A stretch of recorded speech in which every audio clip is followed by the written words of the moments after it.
পঞ্চ ইন্দ্রিয়ের মধ্যে অন্যতম একটি ইন্দ্রিয় হচ্ছে গিয়ে আমাদের চোখ। এই চোখের দৃষ্টিশক্তির কারণেই আমাদের চারপাশটা খুব সুন্দরভাবে আমরা দেখতে পাই। কিন্তু চোখে বর্তমানে নানান রকম সমস্যা কিন্তু বাড়ছে। ছোটদের সমস্যা হচ্ছে, মাঝবয়স্কদের সমস্যা হচ্ছে, বয়স্কদের সমস্যা হওয়াটা তো খুবই স্বাভাবিক। তবে জানেন কি, আমাদের কিছু ভুল অভ্যেস, আমাদের কিছু ভুল খাদ্যাভ্যাস সবটাই কিন্তু আমাদের চোখের নানান সমস্যার কারণ। হ্যাঁ, অবাক হচ্ছেন তো? আমাদের কিছু খাদ্যাভ্যাস, এমন কিছু খাদ্য খাবার যেগুলো আমাদের চোখের সমূহ ক্ষতি করে থাকে। শুনলে আপনারা ভীষণভাবে অবাক হবেন। আর আজকে আমি অবশ্যই কথা বলবো কি এমন খাবার রয়েছে, কোন কোন ধরনের খাদ্যাভ্যাস আপনার জীবনে চোখের দৃষ্টিশক্তিকে কেড়ে নিতে চলেছে। হ্যাঁ, জানতে হলে অবশ্যই আমাদের এই ভিডিওটি কিন্তু আপনাদেরকে মনোযোগ সহকারে দেখতে হবে, শুরু থেকে একদম শেষ পর্যন্ত। কোথাও স্কিপ করলে কিন্তু চলবে না। নমস্কার, হেলথ প্লাসের একটি নতুন ভিডিওতে আপনাদের সবাইকে স্বাগত জানাই। সবার আগে আপনাদেরকে বলবো, আমাদের হেলথ প্লাস সাবস্ক্রাইব করেছেন তো? যদি না করে থাকেন তাহলে অবিলম্বে সাবস্ক্রাইব করুন এবং বেল আইকনে প্রেস করতে কিন্তু একদম ভুল করবেন না, কারণ আমরা যখনই নতুন নতুন ভিডিও আপলোড করব আপনাদের কাছে পৌঁছে যাবে নোটিফিকেশন। প্রত্যেক দিনকার ভিডিওতে থাকবে নানান বিষয় নিয়ে আলোচনা, নানান বিষয় নিয়ে সতর্কতা, নানান বিষয় নিয়ে সচেতনতা। স্বাস্থ্য সম্পর্কে যদি সচেতন থাকতেই হয় তাহলে অবশ্যই হেলথ প্লাসকে সাবস্ক্রাইব করা কিন্তু মাস্ট। আর আমরা কিন্তু ভীষণভাবে অপেক্ষা করি আপনাদের মতামতের জন্য। আপনারা ঠিক কোন বিষয় নিয়ে ভিডিও দেখতে চাইছেন সেটা অবশ্যই আমাদেরকে কমেন্ট করে জানাবেন। কমেন্ট সেকশনে আপনাদের কমেন্টের উপরে বেস করে আমরা কিন্তু ভবিষ্যতে আরো নতুন নতুন বিষয় নিয়ে ভিডিও করতে চাই। তো যাই হোক, আজ কিন্তু আমরা কথা বলবো চোখ নিয়ে। হ্যাঁ, চোখের এমন কি খাদ্যাভ্যাসের কারণে দৃষ্টিশক্তি চলে যেতে পারে সে কথা তো অবশ্যই জানাবো, কিন্তু তার আগে জানাবো যে চোখের মূলত কি কি ধরনের সমস্যা হয়ে থাকে। সবার প্রথমে সবচাইতে কমন যে সমস্যা সেটা হচ্ছে গিয়ে ক্যাটারাক্ট। 40 বছর বা তার একটু বেশি বয়স্ক মানুষদের মধ্যে কিন্তু ক্যাটারাক্ট বা ছানি হয়ে থাকে। আমাদের চোখের লেন্সটা সাধারণত স্বচ্ছ হয়, কিন্তু সেই স্বচ্ছ লেন্সে যখন আলো পড়ে আমরা খুব সুন্দরভাবে জিনিস দেখতে পাই। কিন্তু কোনো কারণে যদি এই লেন্সটি অস্বচ্ছ হতে থাকে তখনই আমাদের দৃষ্টিশক্তিও কিন্তু ঝাপসা হতে থাকে এবং তখনই ক্যাটারাক্টের মতো সমস্যা বা ছানির মতো সমস্যা দেখা যায়। আর সেক্ষেত্রে অনেক সময় ক্যাটারাক্ট বা ছানি অপারেশন করিয়ে, বেশিরভাগ মানুষই অপারেশন করান এবং তারা কিন্তু ভালো থাকে। চোখের ছানির কারণে রং চেনা মুশকিল হয় এবং চোখের ছানির কারণে কিন্তু অনেক সময় রাত্রিরেও ভিশনটা একেবারে পরিষ্কার থাকে না, অর্থাৎ দৃষ্টিশক্তি রাত্রিরে খুব কম থাকে, ক্ষীণ থাকে।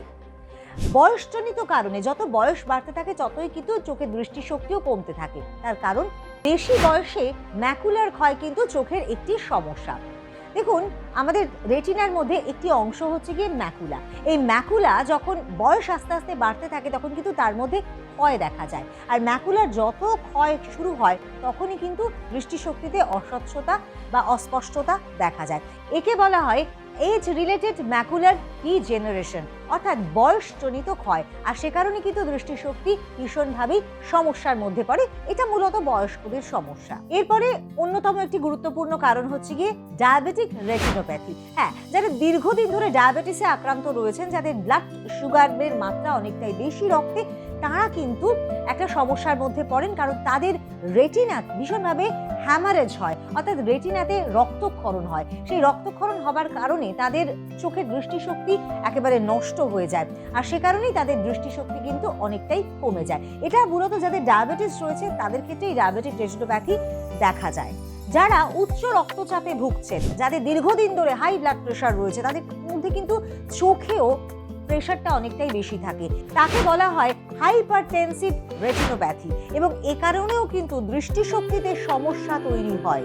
যারা দীর্ঘদিন ধরে হাই ব্লাড প্রেশারে ভুগছেন এবং যারা উচ্চ রক্তচাপের সমস্যার সম্মুখীন বা উচ্চ রক্তচাপে দীর্ঘদিন ধরে ভুগছেন, তাদের দৃষ্টিশক্তি কম হয়ে যাওয়ার অন্যতম কারণ কিন্তু তাদের হাই ব্লাড প্রেশার। এরপর আরো একটি গুরুত্বপূর্ণ চোখের সমস্যার কথা বলবো, সেটি হচ্ছে গিয়ে গ্লকোমা। এর ফলে চোখের প্রেশার বেড়ে যায়। এর ফলে ইন্ট্রা অকুলার প্রেশার স্বাভাবিকের থেকে অনেকটা বেশি হয়ে যায়। আর বেশি হবার কারণে কিন্তু চোখের যে অপটিক নার্ভ, এটা কিন্তু ভীষণভাবেই ক্ষতিগ্রস্ত হয় এবং সেই ক্ষতিগ্রস্ত হবার কারণেই দৃষ্টিশক্তি, অস্বচ্ছতা, অস্পষ্টতা ইত্যাদি দেখা যায়। এছাড়াও অনেকের ক্ষেত্রে দেখা যায় ড্রাই আইজ, অর্থাৎ চোখ শুষ্ক হয়ে যাওয়া, চোখে নার্ভের কোনো সমস্যা, চোখের বিভিন্ন ধরনের নার্ভ রয়েছে, সেই নার্ভ যদি কোনো কারণে ড্যামেজ হয় তাহলে দৃষ্টিশক্তিতে সেটা কিন্তু সমস্যা তৈরি করতে পারে বা প্রতিবন্ধকতা তৈরি করতে পারে। অনেকের ক্ষেত্রেই চোখের পেশির অবস্থানের কারণে চোখ কিন্তু ট্যাড়া হয়ে থাকে, এটাও চোখের সমস্যার মধ্যে অন্যতম একটি সমস্যা। সুতরাং বুঝতেই পারছেন চোখে নানান ধরনের সমস্যা কিন্তু হতে পারে, চোখের নানান অসুস্থতা হতে পারে।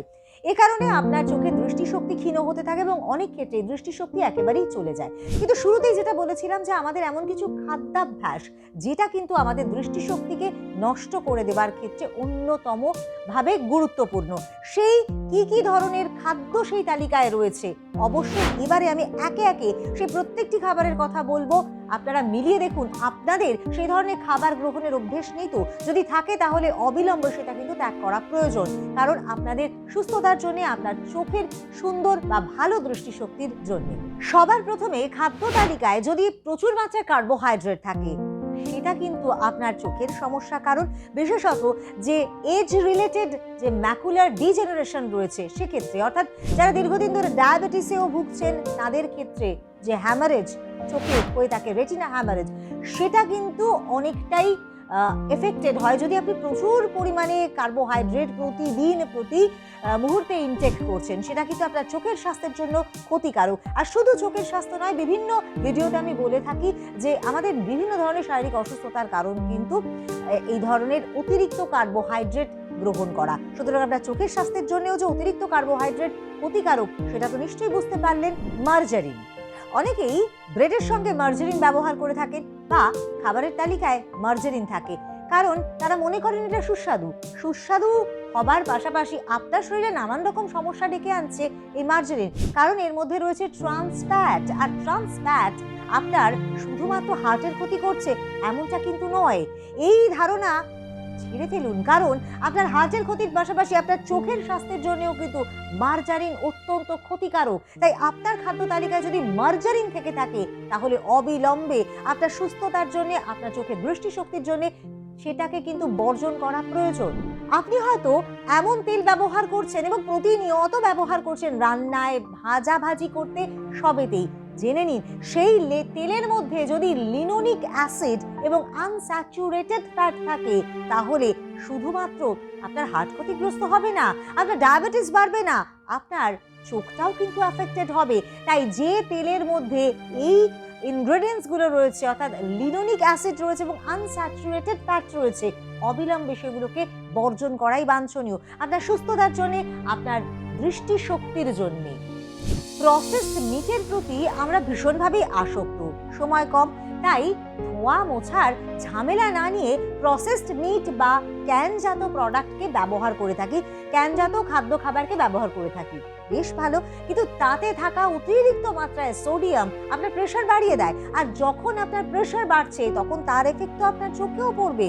আপনি যদি এমন খাদ্য খাবার খেয়ে থাকেন যেটি আপনার রক্তে এলডিএল এর মাত্রা অনেকটা বাড়িয়ে দেয়, এলডিএল মানে আমাদের ব্যাড কোলেস্ট্রল, আর ব্যাড কোলেস্ট্রল যদি বাড়ে তাহলে কিন্তু গুড কোলেস্ট্রল অনেকটা কমে যায়, আর তার ফলে কিন্তু হার্ট অ্যাটাকের ঝুঁকি থাকে। শুধু তাই নয়, আপনার চোখও ভীষণভাবে অ্যাফেক্টেড হতে পারে, আপনার দৃষ্টিশক্তি একেবারে হারিয়ে যেতে পারে, আপনি কোনো কিছুই দেখতে পাবেন না। ভাবুন তো কি ভয়ঙ্কর সে সমস্যা, যে সমস্যার কারণে আপনার ব্লাডে এলডিএল এর মাত্রা বাড়ছে এবং সেটা কিন্তু আপনার খাদ্যাভ্যাসের কারণেই আসছে। সে কারণে এলডিএল যাতে না বেড়ে যায় এমন ধরনের খাদ্য খাবার কিন্তু আপনাকে গ্রহণ করতে হবে, এবং যাতে করে আপনার এইচডিএল বাড়ে সে ধরনের খাদ্য খাবারকে আপনার খাদ্য তালিকায় সংযোজন করতে হবে। অতিরিক্ত মিষ্টিজাত খাদ্য খাবারকে কিন্তু আপনাকে বর্জন করতে হবে, কারণ ডায়াবেটিসের সঙ্গে অতিরিক্ত মিষ্টি জাতীয় খাদ্য খাবারের তো যোগাযোগ রয়েছে। কারণ আপনি যদি অতিরিক্ত মিষ্টিজাত দ্রব্য বা পানীয় গ্রহণ করেন তাহলে সেটা আপনার ডায়াবেটিসকে বাড়াবে, আর ডায়াবেটিস যদি বাড়ে তাহলে ডায়াবেটিক রেটিনোপ্যাথি হবে, মানে আপনার কর্নিয়া এফেক্টেড হবে, আপনার অপটিক নার্ভ ভীষণভাবে এফেক্টেড হবে। তার জন্য আপনাকে মিষ্টি জাতীয় খাবার এবং মিষ্টি জাতীয় পানীয়কে কিন্তু খাদ্য তালিকা থেকে বাদ দিতে হবে। আপনি কি অতিরিক্ত চা, কফি এগুলো খেয়ে থাকেন? যদি খান সেটাও কিন্তু আপনার ভীষণভাবে চোখকে এফেক্ট করতে পারে, দৃষ্টিশক্তির সমস্যা হতে পারে অতিরিক্ত চা এবং কফি। তাহলে কি করবেন ভেবে দেখুন, অতিরিক্ত চা কফি খাবেন নাকি আপনার দৃষ্টিশক্তিকে ভালো রাখবেন? চয়েসটা কিন্তু সম্পূর্ণই আপনার। যদি আপনি আপনার দৃষ্টিশক্তিকে ভালো রাখতে চান তাহলে কিন্তু অবিলম্বে আপনার এই ধরনের খাবারকে কিন্তু খাদ্য তালিকা থেকে বাদ দেওয়ার প্রয়োজনীয়তা রয়েছে।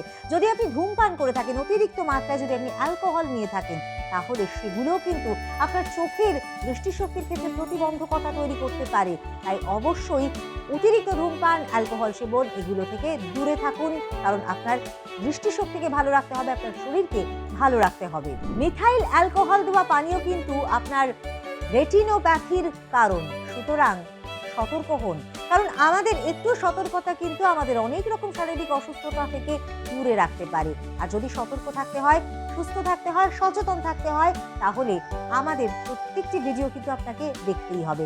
সুতরাং চোখের বিষয় আজকে বিস্তারিতভাবে আপনাদেরকে জানালাম যে আমাদের চোখের মূলত কি ধরনের অসুস্থতা হতে পারে এবং কি কারণে, কোন কোন খাদ্যাভ্যাসের কারণে আপনার দৃষ্টিশক্তি কিন্তু দুর্বল হতে পারে বা দৃষ্টিশক্তি হারিয়েও যেতে পারে। তাহলে আপনি নিশ্চয়ই সতর্ক হলেন, সচেতন হলেন। আর যদি মনে হয় যে এই ভিডিওটি আপনার জন্য উপকারী, তাহলে অবশ্যই আপনার বন্ধু বান্ধব পরিচিত মানুষদের মধ্যে শেয়ার করবেন। এই বক্তব্য সকলের কাছে পৌঁছে দেবেন, কারণ আমরা অনেক কিছু জানি এবং অনেক কিছু সঠিকভাবে না জানার কারণে কিন্তু সমস্যা বাড়ে। তাই সচেতন হন, সতর্ক হন আর সুস্থ থাকুন। আজকের মতো ভিডিও এই পর্যন্তই। পরবর্তী ভিডিওর জন্য আপনাদের অপেক্ষা থাকুক। ফিরব খুব তাড়াতাড়ি অন্য কোনো বিষয় নিয়ে, অন্য কোনো বিষয় সচেতনতা নিয়ে। নমস্কার।